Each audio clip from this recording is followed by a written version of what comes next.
People always say love makes you do crazy things.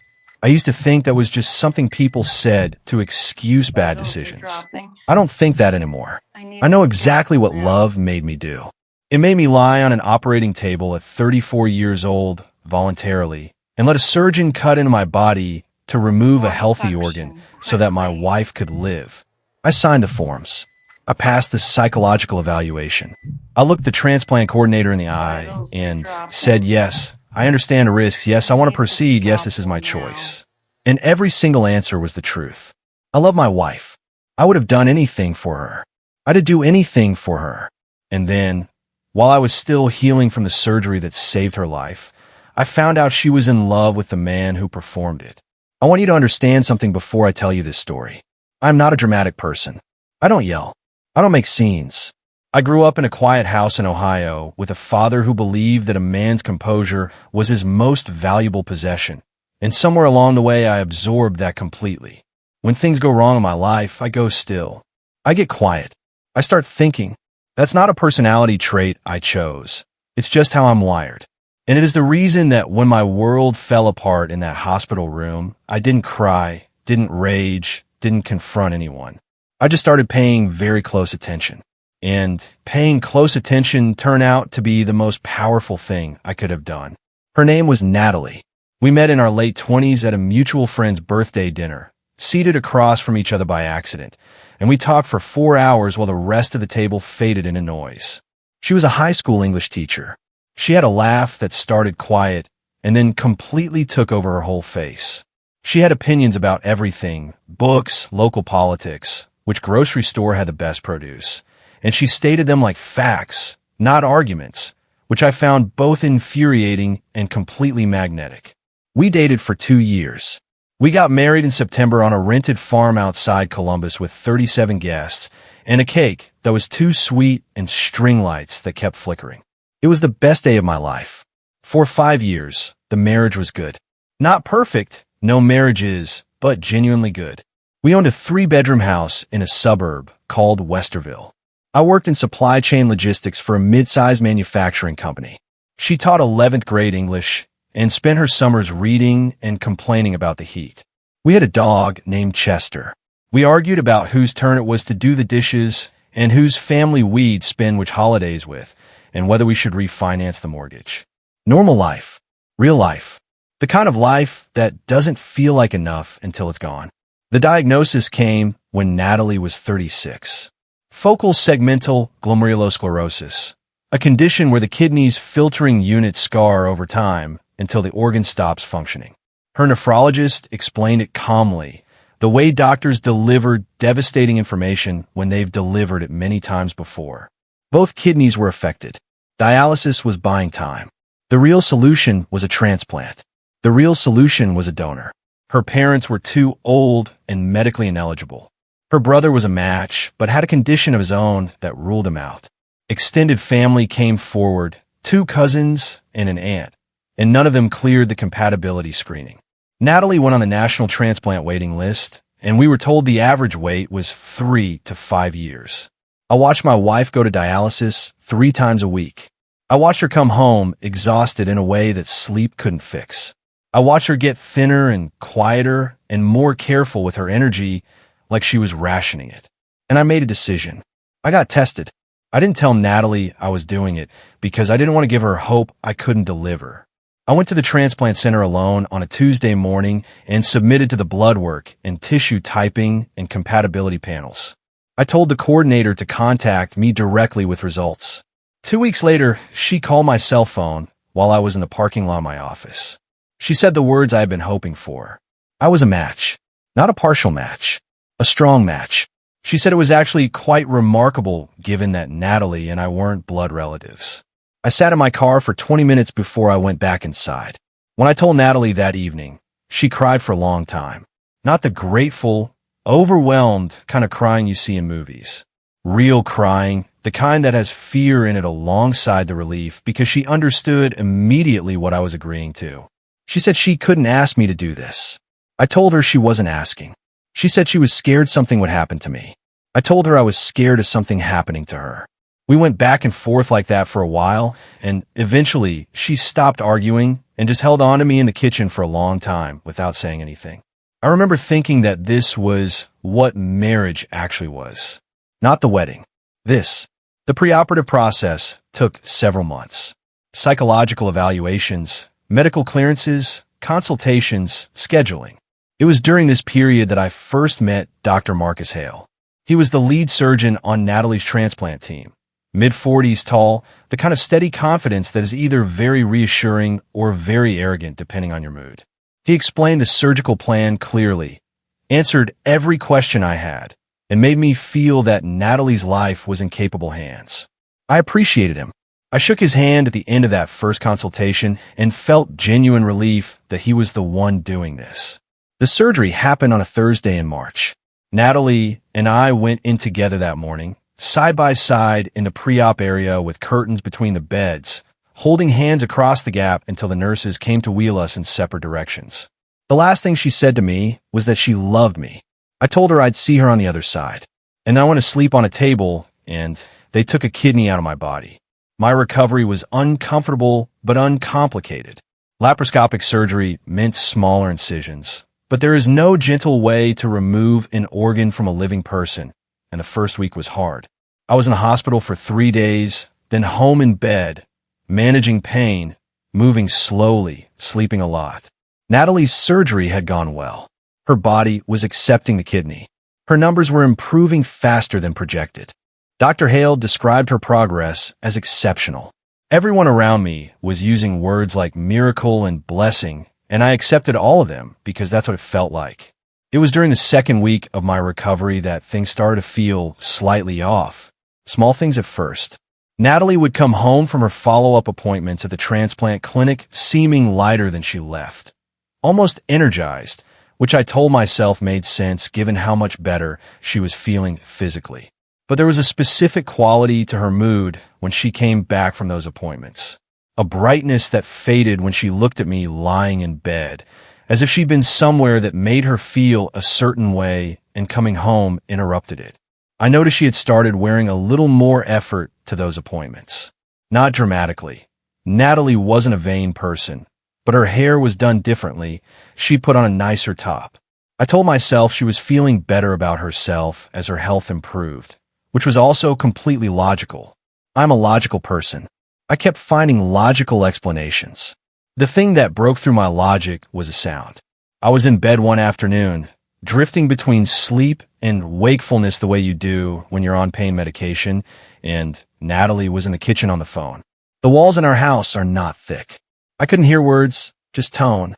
And the tone of her voice was one I recognized, low and warm and slightly hushed, the voice she used when she was talking to someone she wanted to be close to.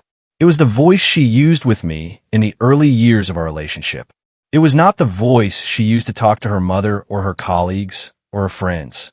I lay there and listened to the shape of that conversation for several minutes, and I did not move. When she hung up and came to check on me, I was pretending to be asleep. She smoothed the blanket over my shoulder and went back to the kitchen, and I opened my eyes and stared at the ceiling and began, quietly and methodically, to pay attention.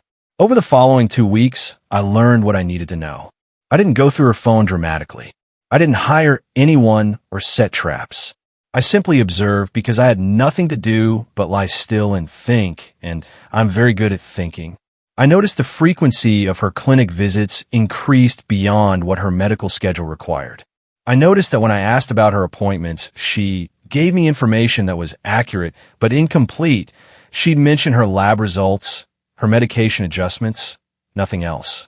I noticed that Dr. Hale's name came up in her conversation with her friend Diane in a way that was slightly too casual, the specific casualness of someone who was being careful not to emphasize something. And then one afternoon, when Natalie had left for an appointment and I was moving around the house more than I was supposed to, I found a card. It was in the pocket of a cardigan she'd worn to the clinic the week before, left on the hook by the back door. A simple card, the kind you find in a pharmacy. On the inside, in handwriting I didn't recognize, were 9 words. I won't quote them here exactly, but the message was clear. The message was affectionate. The message was from someone who felt something for my wife that a physician is not supposed to feel for a patient. I put the car back exactly where I found it. I went back to bed. I lay there for a long time. And I made a decision about what I was going to do, which was nothing yet. Nothing visible. Nothing that would alert either of them that I knew anything at all. Because I understood something in that moment that anger would have obscured. The situation I was in required patience, not reaction. I had just given my wife a kidney. I had medical bills and recovery ahead of me.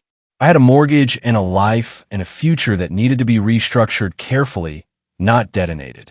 So I put my feelings somewhere very deep and very cold, and I started planning.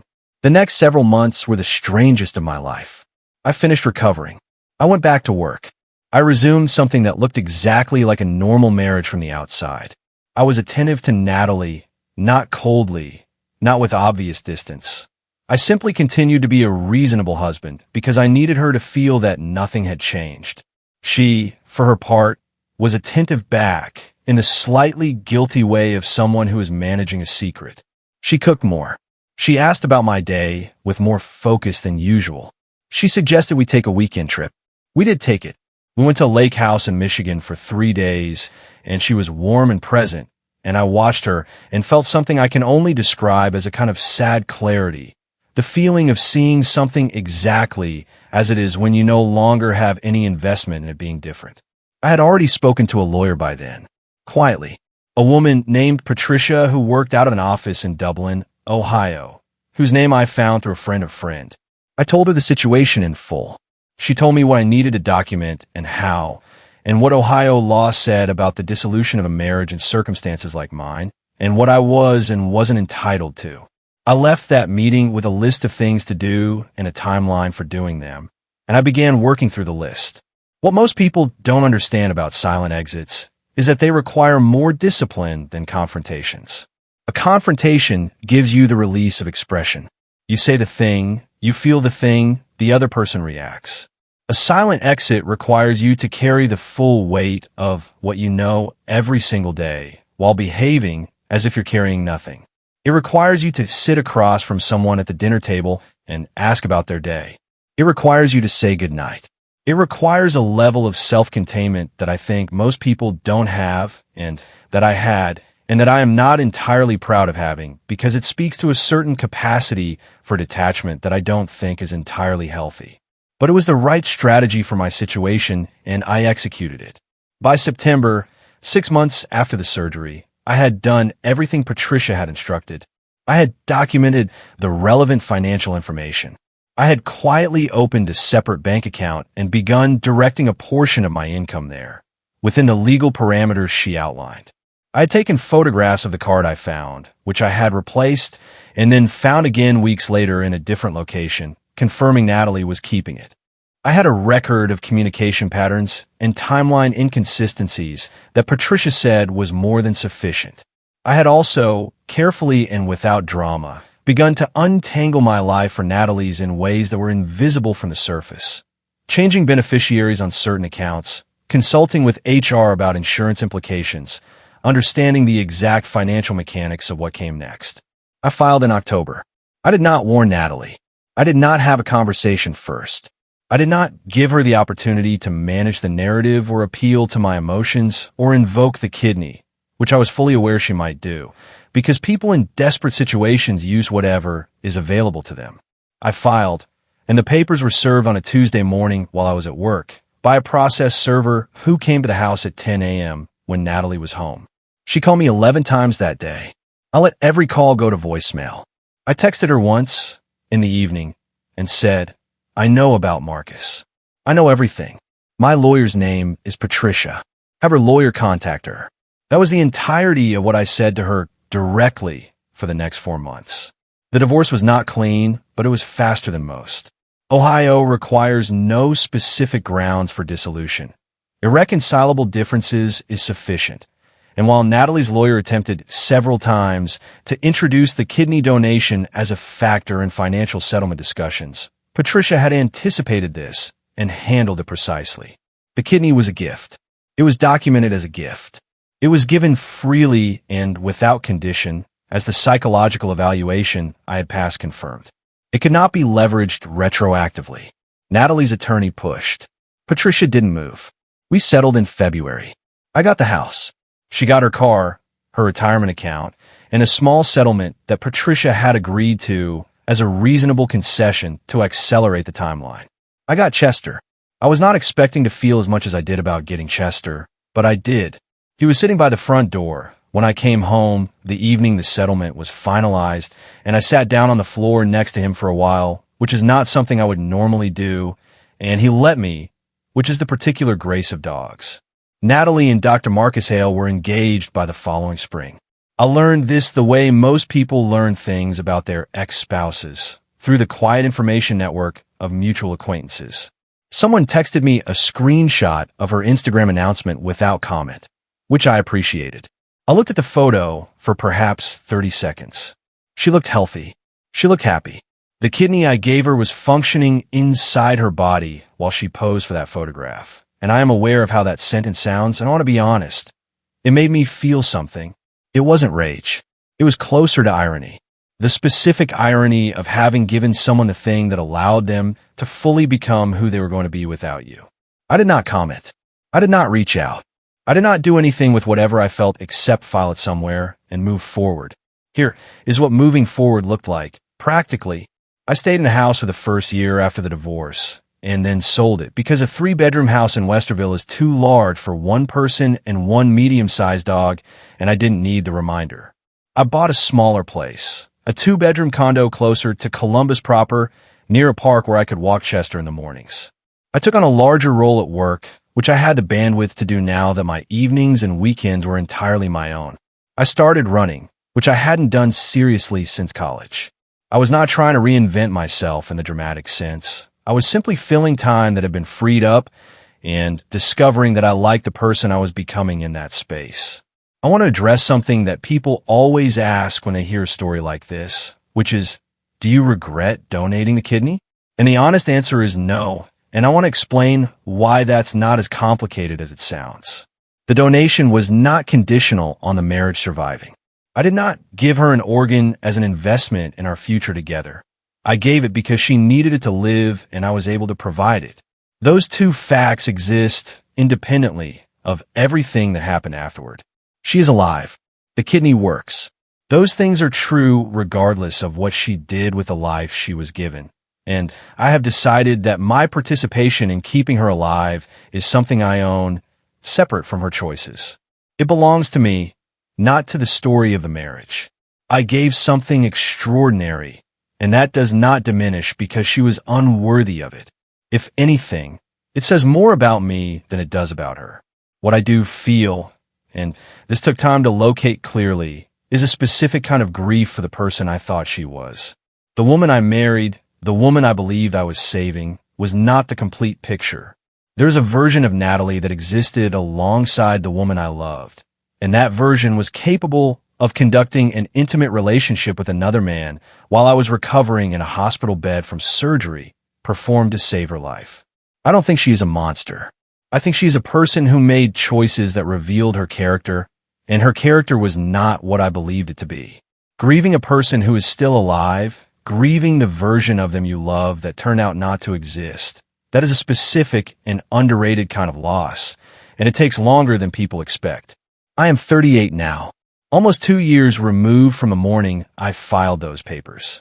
Chester is older and slower and still positions himself directly in the center of whatever room I'm in. I run 4 days a week. I am good at my job. I have learned how to cook 3 or 4 things well, which is enough. There is a woman I have been seeing for about 4 months who knows the broad outline of what happened and has never once treated me like a victim, which I find both refreshing and important because victimhood is a frame I have consciously refused to put around my own story. I was betrayed. I responded intelligently. I rebuilt. That is the story. People sometimes want me to say, I hate Natalie, or that I hope the marriage to Marcus fails, or that I take some satisfaction in imagining her unhappy. I understand why they want that. It would make this a more emotionally satisfying story in a conventional sense. The wrong man finding justice in his enemy's downfall. But that is not what happened inside me, and I've decided to be accurate rather than satisfying. What actually happened is quieter and, I think, more durable. I walked away from a situation that would have destroyed a lesser version of me. And it didn't destroy me. And the proof of that is simply how my life looks now. The proof is the morning runs. The proof is the condo I chose for myself with no compromise. The proof is Chester asleep at my feet as I write this. The proof is that when I think about what I gave her, not just the kidney, but the years, the effort, the faith, I don't feel cheated. I feel clear because I know what I'm capable of. I know that when someone I loved needed the most extreme act of sacrifice available to a human being, I did it without hesitation. That quality belongs to me. She didn't take it when she left. She couldn't. The kidney is still working. I know this because her condition is a matter of medical record, and because we share, still, a small number of acquaintances who occasionally let information pass. It's been almost 2 years, and her numbers are good. The organ I gave her is doing its job. I find, to my own surprise, that I'm glad. Not for her sake specifically. For the kidney's sake, if that makes any sense. I'm glad the thing I gave is doing what it was meant to do. I'm glad the sacrifice was not wasted on a short story. Whatever she does with the life it bought her, whoever she gives that life to, whatever choices she makes inside it, the kidney itself is doing exactly what a kidney is supposed to do. I can live with that. I can, in fact, live with all of it. And that, in the end, is the whole point.